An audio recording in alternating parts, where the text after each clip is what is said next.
Tim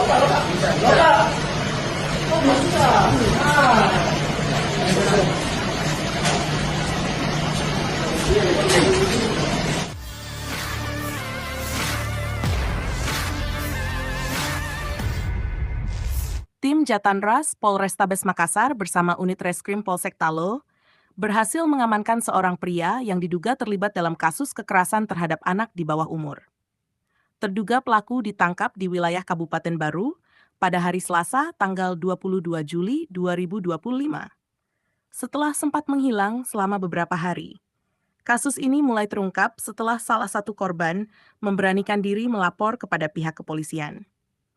Berdasarkan informasi yang dihimpun, dugaan peristiwa tersebut terjadi di sebuah tempat usaha milik pelaku yang berada di Kecamatan Talo, Kota Makassar. Korban mengaku menerima perlakuan tidak pantas dan sempat dijanjikan sejumlah uang oleh pelaku. Menurut keterangan dari pihak kepolisian, pelanggaran ini diduga telah terjadi dalam kurun waktu 2 tahun terakhir.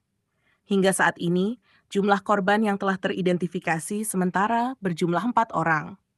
Penyelidikan masih terus dilakukan untuk menggali keterangan lebih lanjut dari pelaku dan memastikan apakah ada korban lain yang belum terungkap.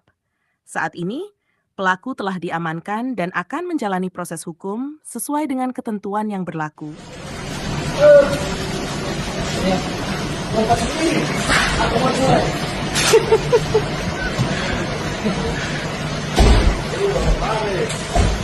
Oi.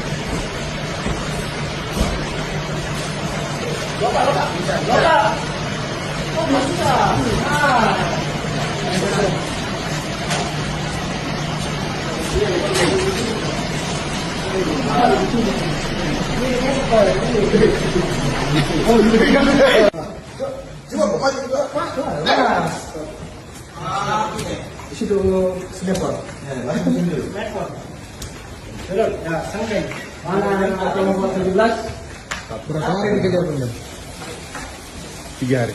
3 hari.